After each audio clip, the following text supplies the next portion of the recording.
Well, hello everyone. This is Coffee Catch Up with the wonderful, gorgeous Jade Gani. I'm so thrilled that you've joined me, Jade, because I know that you are crazy busy. So if anyone doesn't know Jade or is new to and kind of jumping on from different platforms, because it goes out on Instagram and Facebook as well as YouTube. It's a Spotify podcast. So on LinkedIn, we tend to be very much the legal profession, supporting each other in whatever way. But other platforms, of course, I reach, I guess, a different kind of demographic and audience. So it's always good to kind of know what Jade does. So I would describe my friend Jade as you're a solicitor. Yeah. Foremost, you are also a director of the Lifetime Lawyers Association, is that correct? Which is sits aside your own company called Cersa Law, which you're based in Bucks, looking after, you look after private client work, wills, trusts, probate. But also, I think we're going to touch on about the lifetime lawyers and how important that is for vulnerable in the society, elderly, more mature kind of thing. So, Absolutely. so thank you so much for jumping on today. Thanks for having me. Okay, there are quite a few things I'd love to hear from you. We're going to talk about mental health in law. It's a massive thing, we're really speaking about, especially, I don't know if it's become more prominent after COVID, Absolutely. or we're just speaking about it more. But I think, it has changed us all in one way or another. I'd really like to touch on it about discrimination in life and law. Imposter syndrome, that's a big one that I speak Mhm. with people about, and it shocks me still to this day that we do it. Also, I'd love to speak about your startups and the hell it's going through, because you started up your law firm as a relatively young age, and Mhm. you've just going from strength to strength, but you still got those compliances regulations. So it'll be interesting for others to hear, like, oh god, it's not just me, or do I start up? Of course. Touch upon your why, which is so interesting. We'll speak about social mobility, fostering kids and stuff. I love this conversation we're going to have. I think it's really important. So I am going to kick off, because last time I spoke to you, we were talking about mental health in law. And I'd just like to really garnish your take, your own, what you've and your colleagues have gone through, what you feel from your clients come to you, just generally what you're hearing. Yeah, of course. I mean, I think that law is such a high intensity environment for a number of things, with the volume of work, the complexity of the work, and generally the other demands that are placed on you. And this can happen in lots of different areas of law. It's not just people dealing with crime or human rights that deal with difficult situations. We find within private client, which is what we sort of refer to, kind of wills, probate, trust, that type of thing. You can see quite a few quite upsetting circumstances. There could be people that are quite literally on their deathbed, or they've just been diagnosed with a really debilitating condition, or they've lost, their spouse or their child or their parent, and they're going through a really, really tough time. And so that kind of emotional element to the work as well really does add pressure onto the lawyers that are working in those areas, because we're meant to be professional, we're meant to be a guiding hand and keep it all together. But sometimes, it can have a negative impact on our mental health. And when we couple that, the actual work that we're dealing with the environments of some law firms that still exist today, then it really can be a recipe for disaster. And what I mean by that is that traditionally law firms are quite set in their ways. There's quite a hierarchy to the way in which they work, and you work your way up the ladder quite diligently. And so what we tend to find is that there's quite an imbalance of power within law firms, those who are qualified or more senior or partners, as opposed to those who may be support staff or trainees. And it can breed this, well, cultures that are very unhealthy. I think that Law Care had said that about 69% of lawyers have experienced mental ill health throughout their career. And I think that the environments that some people are working within really contribute towards that. They don't feel like they can speak up. If they do speak up, they may feel unheard. And because of this old boys club kind of atmosphere, lots of terrible behaviours do persist, sadly. And so I think that mental health is something that we definitely need to talk about generally as being a lawyer. I think you're absolutely right. It's kind of it's that intensity. And when I worked, yeah, when I didn't do the marketing, when I actually worked in private practices, it is that it was very much still that old boy network, and kind of the men chilled out, went on the golf, did a BD kind of thing. Sorry, business development. Mhm.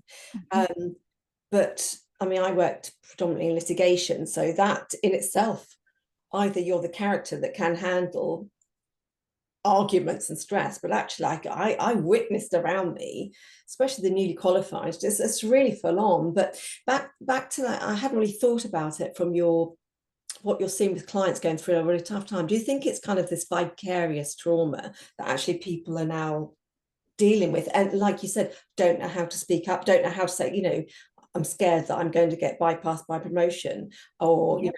I'm sure law care have probably heard, no doubt, people saying, I don't want, like you said, I don't want to put my Mhm. hand up for feeling weak, that I might not be able to do the job, kind of thing. So Absolutely. You know, you don't want to be seen as the troublemaker or who can't handle it, because you're always looking for that next step. You're looking to qualify, you're looking to become a senior lawyer, you're looking, towards partnership. There's always something to push towards, and you don't want any kind of black marks against your name. And so you take more and more on. You don't say no, you keep going, you push through. yeah, and I And guess as a woman, I've noticed that. I did an article for Modern Law uh, about 6 months ago, and they asked me to write an article on what I have seen my experiences in law Mhm, as a woman. Really, I guess it was around maternity, maybe, or I mean, that's really itself has changed from my first child to my last child. So well, 12, 13 years, I literally was working at Guinness Diageo in-house paralegal. The last person I put my phone down to when I went off maternity was the first person who called me, and it was like I hadn't even gone off, kind of thing, and for whatever kind of thing. So I think, and even though it's changed legislatively, we've got mhm. time, and hopefully we're getting more adoption of fostering. I'd like to speak to you about a little bit that more about what you've seen with the law, because I should have researched it a bit more, but to see if we're taking on that on board, to take adoption and fostering and everything as the same kind of act as maternity. But when I stepped back and I was doing the research for the article, I realized actually nothing much has changed. But what I have seen changed is women starting up their own model of law firm, Yes. which Yeah. is one of the reasons I was speaking to you as well. Yeah, I mean, for me, the driver behind it was that I knew that we could do better. And as I progressed in my career and I had partnership opportunities, at a very young age, we're talking early 30s, um, which is great. And it's what we all dream of. But unfortunately, I couldn't align myself with a lot of the values of those firms, or what I felt was the lack thereof, that allowed these negative behaviors, that allowed things like racism and sexism to creep in, and kind of taint that work environment. And so for me, I'm a very principled woman, always have been. Been accused a few times of being highly opinionated, which I think, is actually a positive. I choose to see it that way, because I have values that I feel so strongly about and will not compromise on. And so I was fortunate enough to have some investors who said that they would invest if I wanted to start my own, because they also believed in that vision that we can create a healthier, happier work environment for lawyers. Because when lawyers are happy and they feel supported, they're going to innovate and they're going to advocate for their clients on levels that we don't see typically within this particular area of law. So for me, it's a win all round. I mean, like you just said, it is a positive thing to be opinionated. People might find it kind, I one of my ex-bosses said, oh, you're a bit formidable, but I thought, no, I'm just sticking up for what I believe in. And actually, if there aren't people like you, Jade, especially in the legal profession, to protect their clients, then who else is going to do it? We Exactly. become silenced. And also with that, am I really intimidating, or are you just easily intimidated? Because one of those is definitely not my problem. And I know which it is. It's literally that mirror, isn't it? From psychology, it's a case of actually it's not that person, it's always, look at yourself. Why do Exactly. you Yeah. feel that? Why do you feel that? um this leads quite interesting because you know we've talked about sexism, racism stuff. I would really like if you feel comfortable speaking about discrimination in law, what you have seen, Mhm. and if you can maybe tell us a little bit about your background, not the social mobility side, because actually that's a real kind of story I'd like to go into a little bit later, but you know, your ethnicity and what you have seen and what you've been, you know, now where you stand up for it, and it's Mhm. I know. So if you feel comfortable. Absolutely, yeah. So I'm mixed race. I'm part Indian, part Scottish. It's a strange mix, hence the Scottish girls. But I would say, I've been passable white for a lot of my life. I've either fallen into one or two camps. People automatically ask me sort of where I'm from, either because of my surname or because I have darker features, or they just don't even realize that I have Indian heritage whatsoever. So it's a strange mix. I have a foot in either side. And so I think sometimes, because I have been passable, there have been situations where people have been more open about their prejudices, assuming that I'm one thing and that I'm not. And it's quite eye-opening. I've had several racist incidents directed toward me that partners and firms have been made aware of and have failed to action. I have also I've lived my entire adult life with chronic conditions that do qualify as disabilities, and in every workplace I've gone to, I've made it very clear that, especially in times like extreme weather and the extreme cold, it's very difficult for me to walk. In the extreme heat, it's exactly the same. And requested reasonable adjustments that are then thoroughly ignored. And when it gets to a point that I have to say, well, actually, I can't climb these stairs to get to my office and up and down to the toilet and up and down to the kitchen because I'm in agony, I need to work from home. Suddenly, then there's a massive issue and a stigma over it. And I have to remind them that actually this is something I made them very aware of from the beginning. And they could have made reasonable adjustments, like giving me an office on the ground floor, for example, which is something that I identified early on. And it's just, it's not forthcoming. And so what we're finding is that this is acting against people with disabilities who come from different races and backgrounds, that they're not being set up in a position where they can win, where they can succeed and they can thrive, and they're not being heard. And I very much have been labeled perhaps as like the angry brown girl, because I I'm very vocal when I see these issues arising and about how they're wrong and how we need to course correct, and about training, and it falls on deaf ears. And so when it's falling on deaf ears, you get louder and you get louder and you get louder. Um, and it got to the point where I actually became very, very poorly and extremely burnt out. And my career has always been everything to me because I'm passionate about it. And it was the first time in my life that my friend stopped me and said, "You need to quit, you know, not without anything lined up. You just need to quit because you are so poorly as a result." Um, and I know that I get it easy because I am passable. So I can only imagine what brown and black employees in these environments are facing. And it's unacceptable. It completely is. So I'm going to keep talking about it. I'm going to keep using the privilege that I do have to identify these issues and speak out publicly about it. And if people have an issue with that, well, then they can keep scrolling. Yeah, Um, you know, and Kate's great because actually you've got to make that dent. And you know, I was just saying before we jumped on air, you know, I'll never know. I'm this white ginger. I will never know what it's like, and therefore it's really hard to try and empathize, because it's really hard to put myself in someone's shoes who's going through this kind of mhm. literally bullying. Yeah, It's it is. down a And right some of it is so like thing. intrinsic, it's so systemic. It's things like, we've had passive aggressive notes put on doors because somebody has cooked quite spicy food. They assumed it was me. It wasn't. I'm a terrible Indian. I don't eat curry. But I mean, but again, that's another, it's just there. They're just outright, oh, was that you? Did you have that for lunch? No, it wasn't me, actually. I had a sandwich. But they're putting these signs up saying that it stinks and it's awful and it's this, that, and the other. And I'm having to educate people on how that's actually quite racist, and that people from different cultures and different backgrounds have different foods, and that they should be entitled to eat whatever it is that they like in their office without those negative comments. Because actually, you're talking negatively then about their often an intrinsic part of their culture, because there are lots of cultures like the Indian culture where food brings people together and it's, a bit of a celebration. And so you find yourself having these conversations that you think you wouldn't need to have in 2024, and certainly in a legal environment where we should be leading the charge on these matters.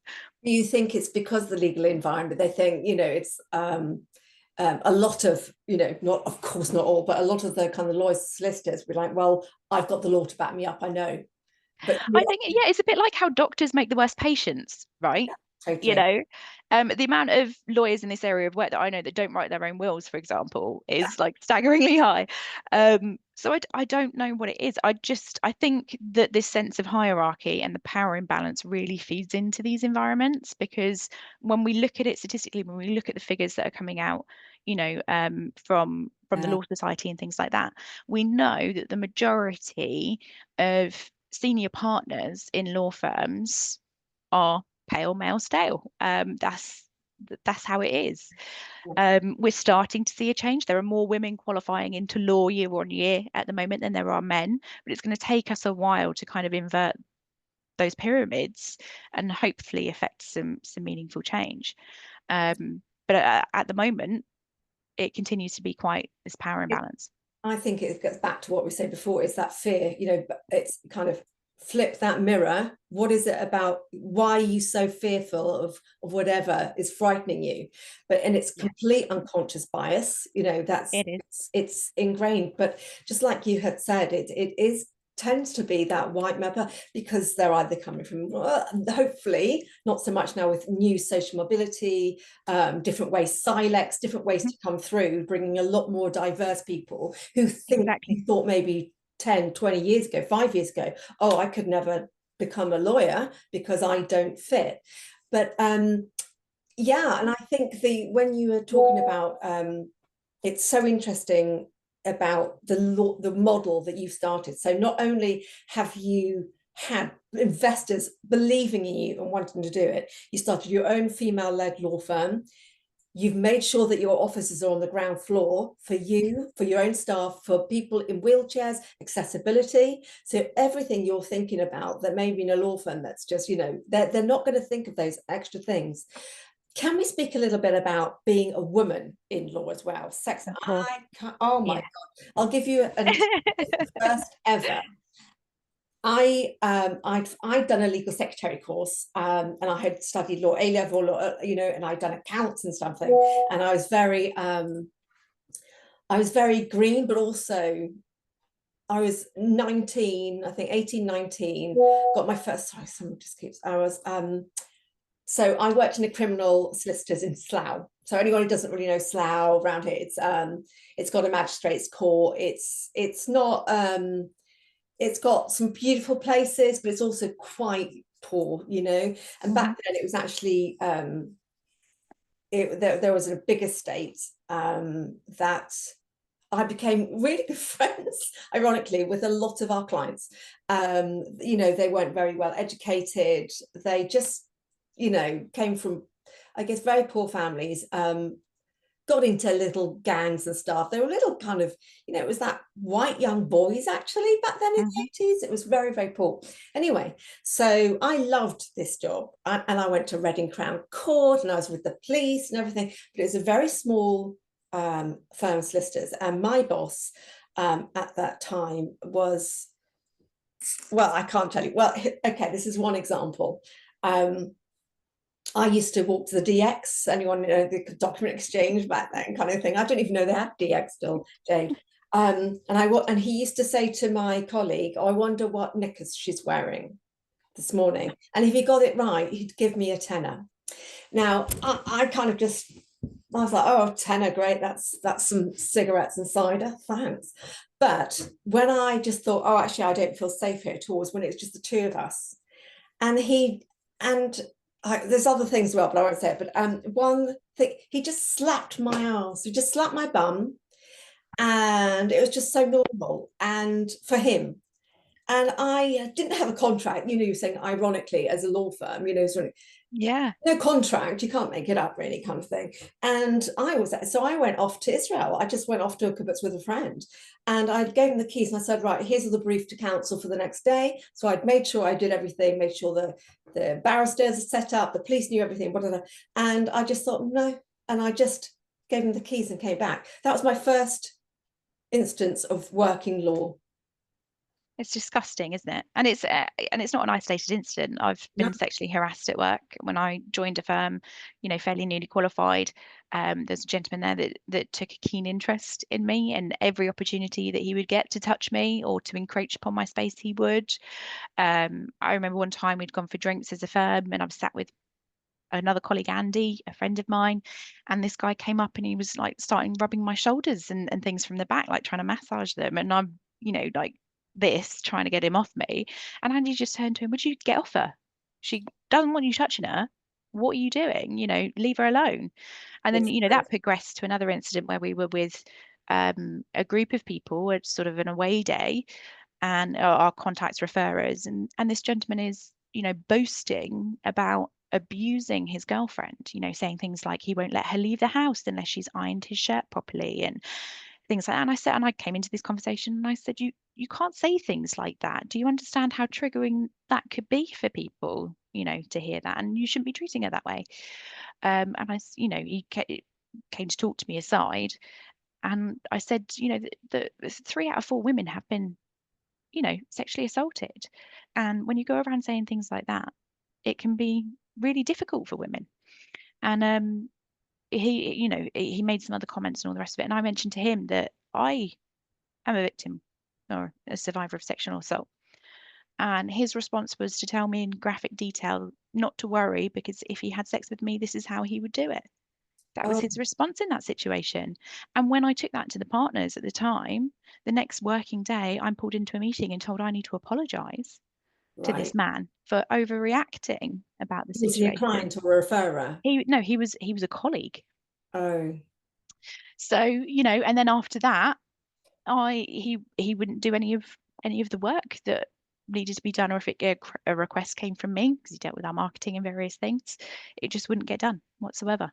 it makes my blood really boil. And especially now I'm through the menopause and I'm mid 50s. I hold a lot of anger actually to Yeah, my past me to say, but also, however much like you say, we can stand up for it, then you're seen as whatever they want to label you. It the could angry woman. Yeah. angry woman, or oh, you're not all that anyway, whatever they throw at you.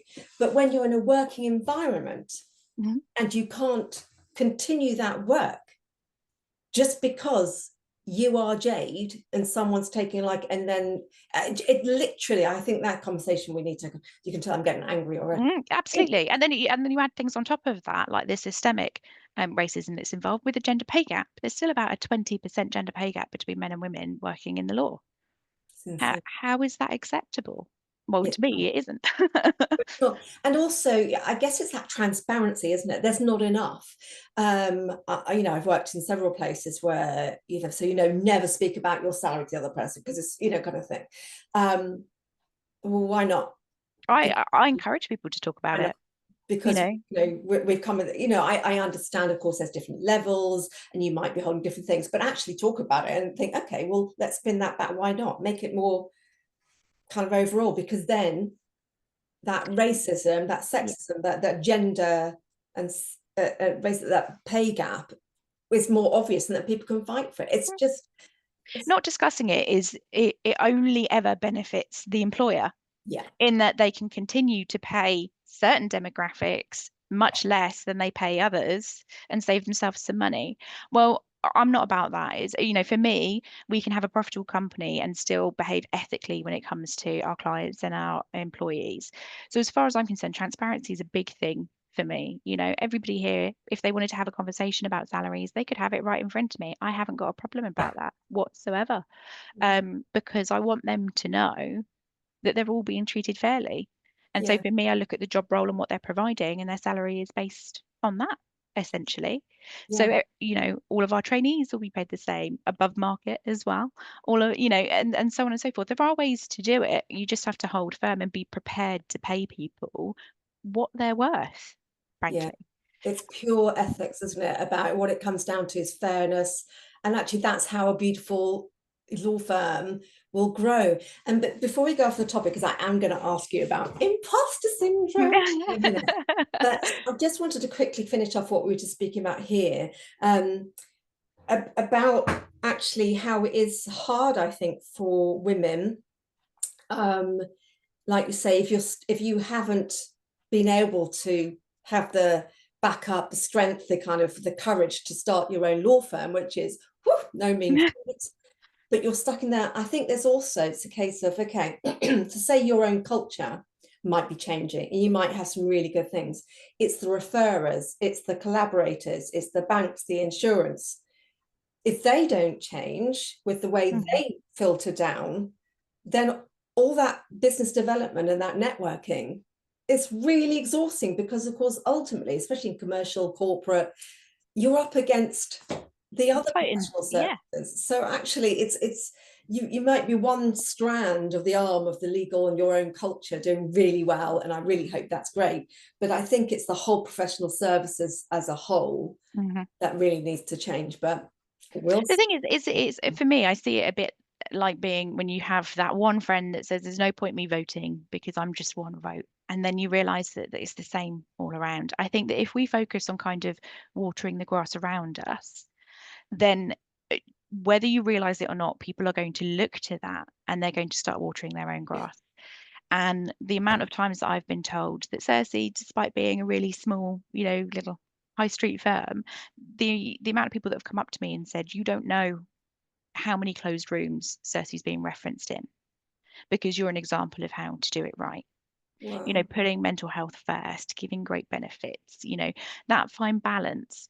And so for me, that takes me back. And I think this is it. Change starts with one small step. Yeah. And if more of us took that little step, it would roll on a lot faster. But I think that sometimes I do feel like it's, David and Goliath. And then other times I sit there and think, well, no, this is how it begins. Yeah, somebody's got to put themselves out there. Somebody's got to speak up. Somebody's got to put the hard work in to make the difference. And I'm fine if that's me. Yeah, you are. You're such trailblazer for that narrative. Excuse me.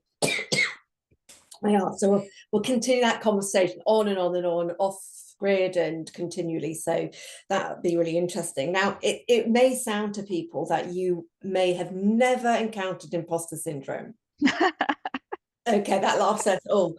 I mean, I really have speaking to men and women. I ask this too, and I'm always kind of shocked, And I guess it's that, our inner, if we're this kind of, don't know where it comes from, if it's kind Mm. of growing up as a child. I mean, most things come from whatever we've gone through, experience as a child.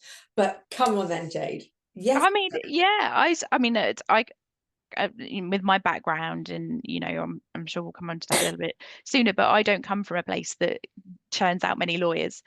I went to a state school, and quite a large one.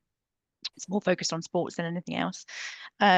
And I saw my education as a lifeline to kind of get out. But I was told along the way, because of where I come from and the things I faced in my life, that it's very likely that I would fail.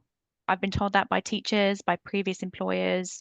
When I went to take my first head of department position at 6 months qualified, I was told that, I'm too big for my boots and that I was going to fail and they were going to enjoy watching it. And I just, for me, that's fuel to the fire because you're not deterring me. You're actually making me want to prove you wrong more. But there are times when, and I think this is true for a lot of women, I really struggle when I'm given positive praise because I'm so used to combating the negative talk and intrusive thoughts and the anxiety and the depression that I've had to battle through. It's much easier to believe the negative that you're failing and that you're not doing very well than it is to believe the positive. And so when people say nice things to me, I really question it. I think, who am I to, write this best practice guide? Who am I to talk on this? Who am I to be interviewed by Elaine on a podcast? I'm just me. Um, so I think that everybody, if you're in the limelight, you get that sense that the higher you climb, the further you have to fall. And it does add a certain amount of pressure. But I think in those moments, I just have to remind myself of what I have done, those tangible achievements that I've managed to do. When I feel like, I'm failing at managing Cersei, because we all have those moments, things happen.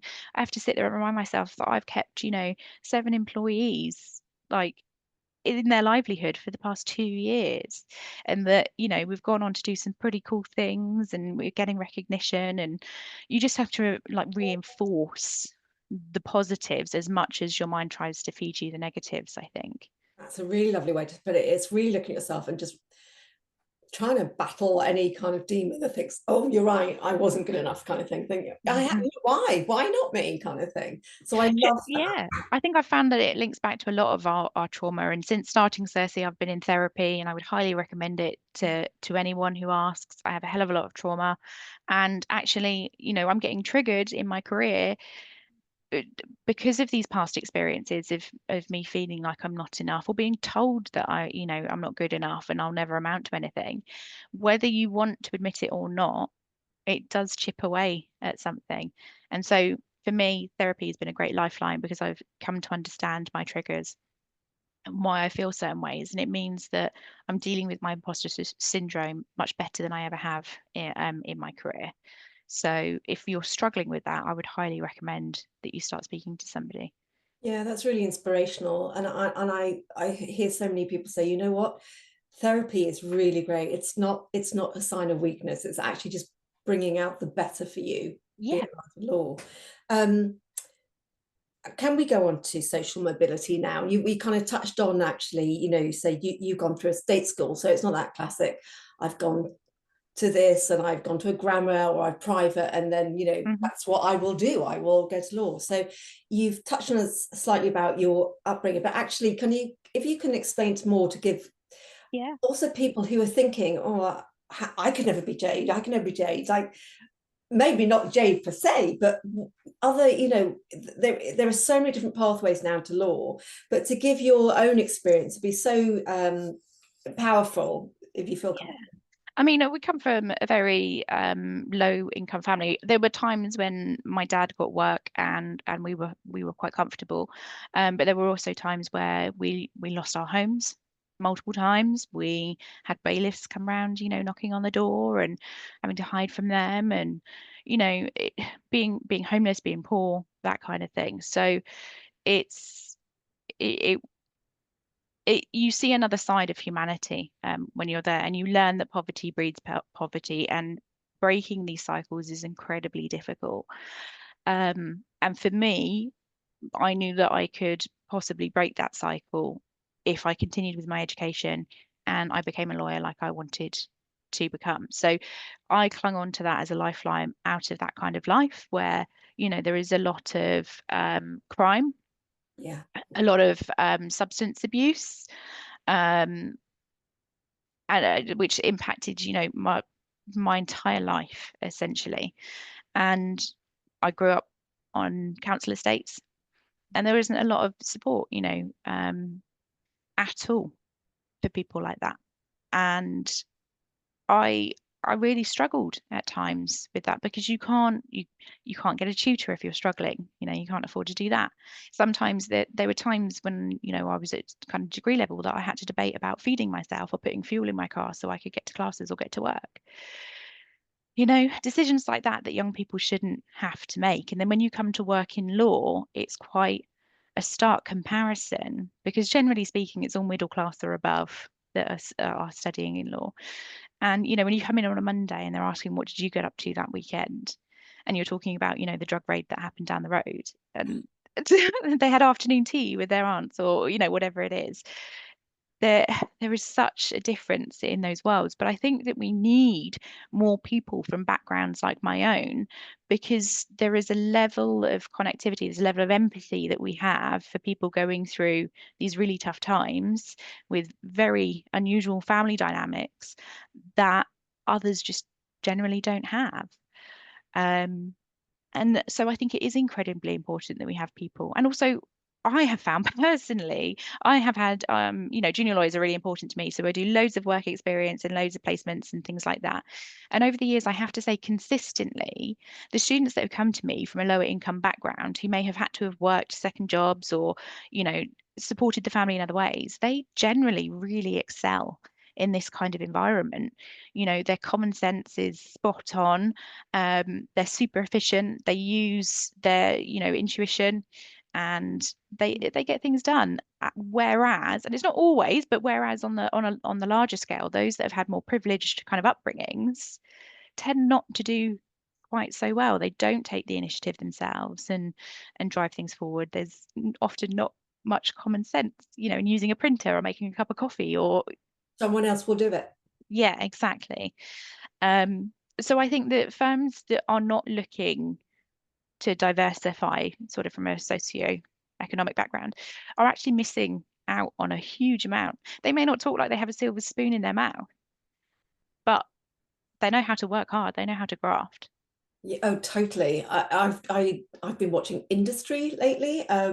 It's, I don't know what film it's on, but it's fascinating, banking kind of thing and the different backgrounds.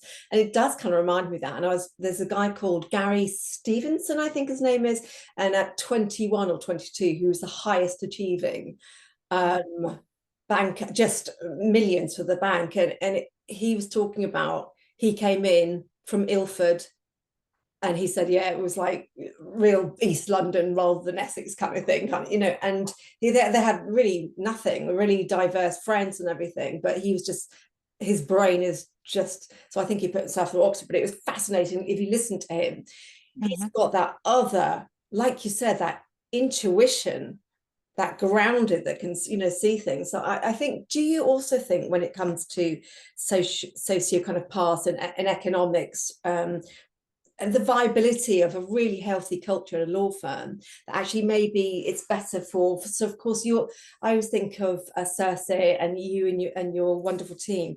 You're really nurturing your brilliantly academically legal brain, and that's come what made us technically on point, but it's that understanding, it's that pure unadulterated kind of empathy for people.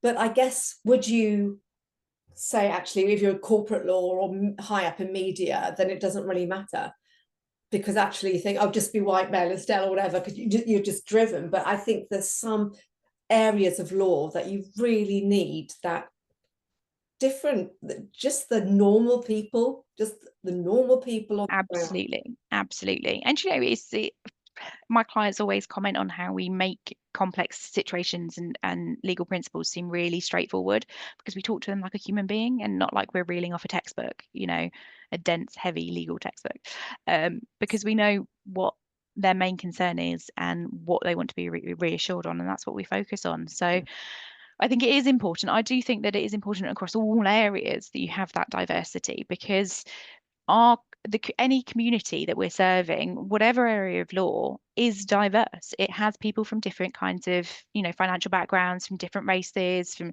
all kinds of different things, abilities and whatnot. And so if we want to be truly representative of the people that we're serving, and that's what working in law is, we serve people. If we want to be representative of them, then we actually have to have that diversity ourselves, Yeah, you know. I hear to that.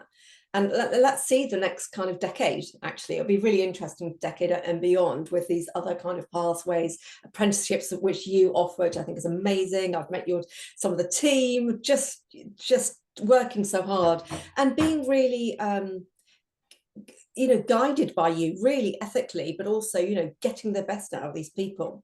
Now, Mhm. talking about Circe starting and why you've done it, I really want to talk about startups, Yeah.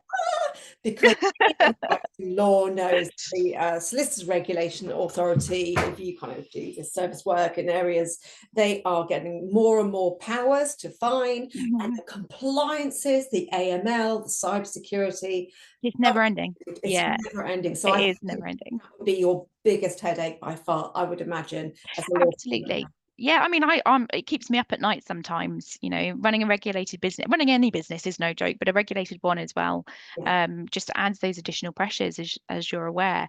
And it's good that we're regulated. We want to keep it, you know, that way always, but it means that we constantly have to be thinking about these things, the rules and the regulations. Um, and so for me, I think the best thing that I could have done is to hire people who know how to do this stuff. There are certain things that I'm very good at. I'm very good at being a lawyer and making people feel reassured and helping them through their legal hurdles. I'm also very good at bringing ideas to life. I know that, like Cersei itself, and various other projects that I've done. That's kind of my forte, and building connections with referrers. I think that, you know, that's where it sits. My forte is not in the rules and regulations side of the SRA. You know, I know that, and so I'm not going to put set myself up to fail by taking on all of the responsibility of that. So instead, you know, I hire people who make sure that our accounts are always compliant and who can help with the policies and procedures in the background being kept up to date. Or who can help with AML queries when we know that it's something a little bit more unusual. So I think, and funnily enough, a lot of them are all women. And we just lean into each other and support each other. And sometimes it's just a quick 2-minute question, you know, other times it's more involved and it's paid work. But I think there's a tremendous power in women supporting women. And I wouldn't be here without the support of those. Yeah, I was going to say, do you think that kind of women supporting women is because we aren't afraid to ask for help?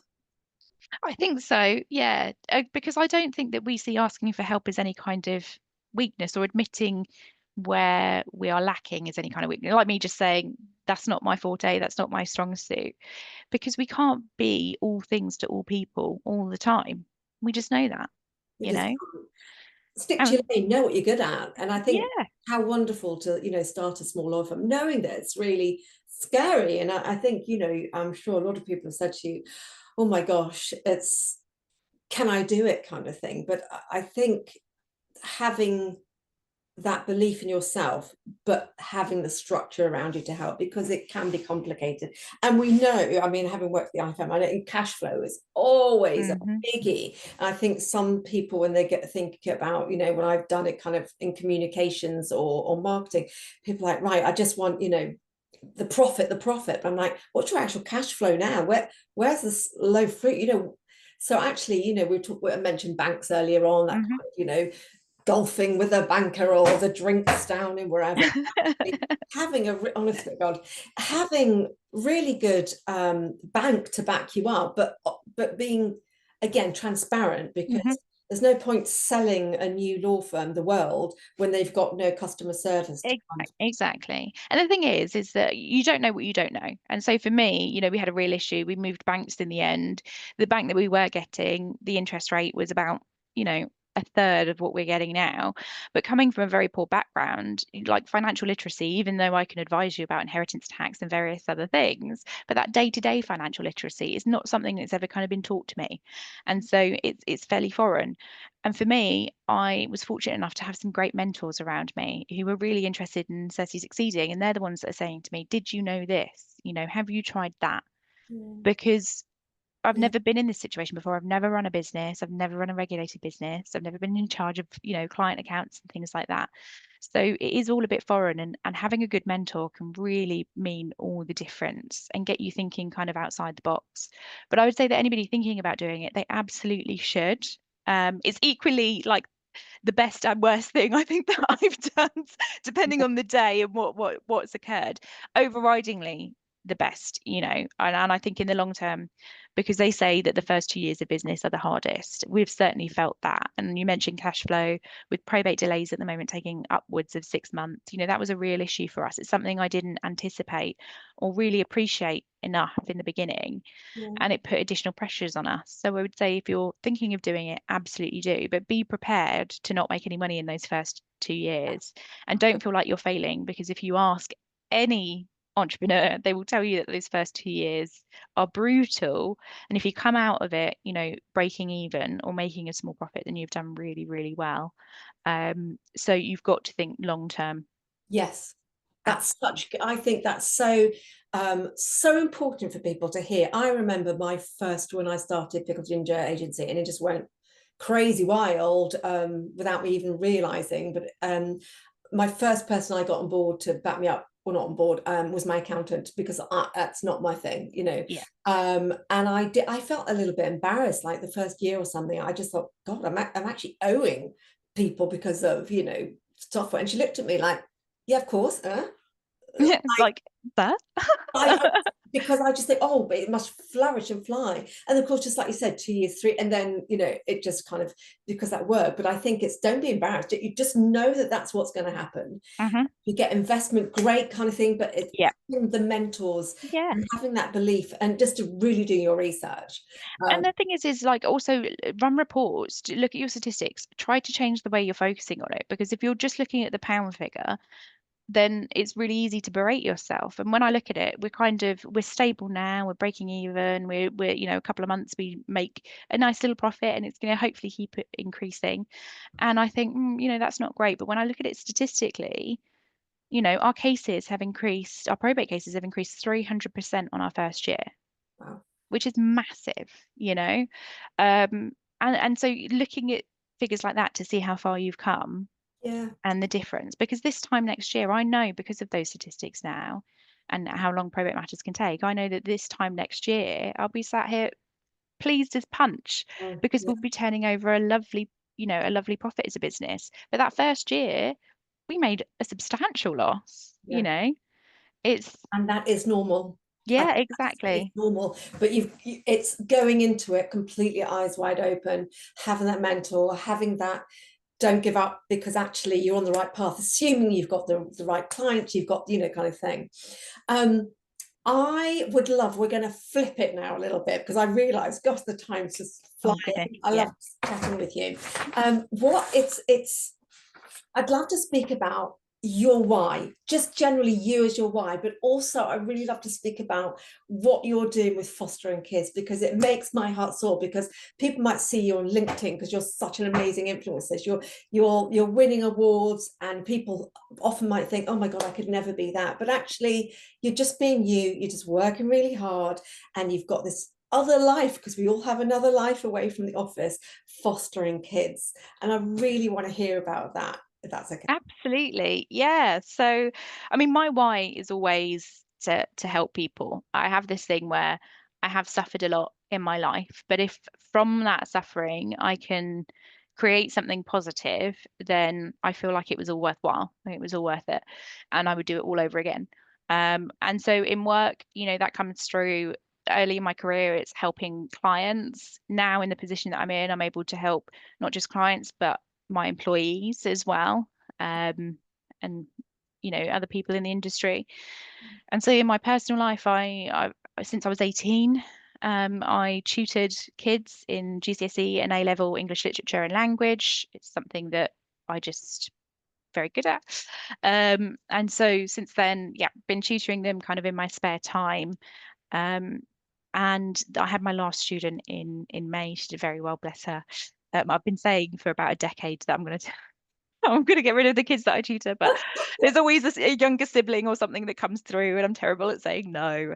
But I love teenagers. I think they are just at such a crucial point in their life where they can understand all the positives and negatives that life have to offer, and they're forming their world views and their values that they're going to take through the rest of their life.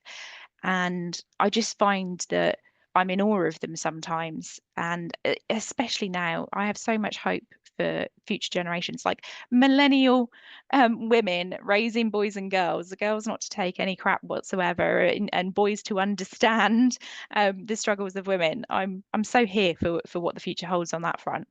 And I know that within the fostering system that teenagers are quite undesirable, that they have a bit of a stigma attached to them, much like lawyers do with the public.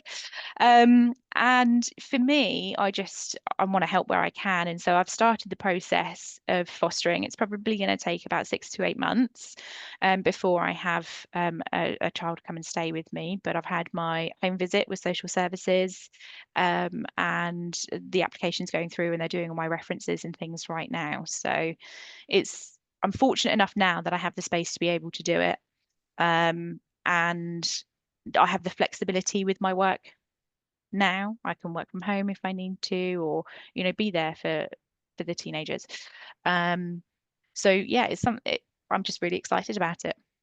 Oh, it's just a really uplifting story that we don't, we switch on the news, and of course, news has to sell, and they Yeah. want clicks, and it's all sadness and desperate kind of thing. Mhm. So to hear something like this is just wonderful. And like you say, teenagers who might be a bit lost, who have come from different backgrounds and why they're in there, to have you in their life as their foster mum will be amazing.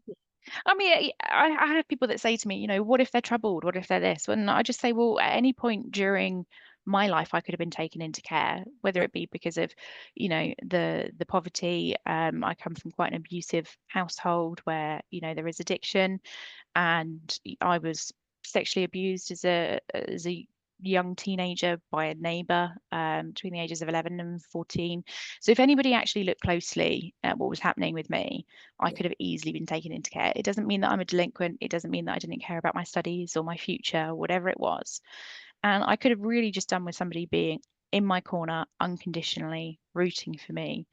And I hope that's something that I'll be able to provide any of the children that come and stay with me.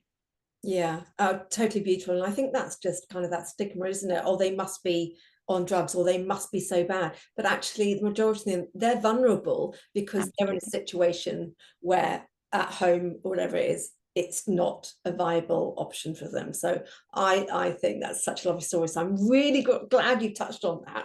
And here's the time before we go, I really want to hear a bit more about, because I know that you're an ambassador and a director for the Lifetime Lawyers community and the association as well. But yeah, I'd love to, if you could tell me just more about it. I was just saying before we jumped on that, I live in this gorgeous, sweet little road. It's full of cottages, and a lot of them are elderly. I don't, COVID, we all got to know each other, but how could I learn more about what you guys do and kind of take that information out to my friends and Yeah. who have got elderly, mine have both passed away, but I'm in that classic age group where it's like, oh, hang on a minute, I need to get a will. A lot I of, know a good lawyer. yeah, I'm coming over for a coffee and you're going to sort it out. But also, our parents and all these kind of things. So yeah, you're so passionate about it, and I know I'd love to kind of end our conversation if you could kind of really explain a bit more Yeah. about what you do. I mean, it's an organisation that's recently gone through a rebrand. It used to be known as Solicitors for the Elderly. It's now the Association of Lifetime Lawyers, and that's because we're more than just solicitors, our members, and we also serve more than simply the elderly. It's people who are vulnerable for many different reasons, and you could be vulnerable because of a medical condition, a mental health condition, or it could be that you're just going through grief, because grief can make us incredibly vulnerable as well. And so they're people in our community that perhaps require just a little bit extra care, a little bit extra understanding, being able to identify warning signs, and when they might need more support. And so this is an organisation that trains lawyers up and down the country.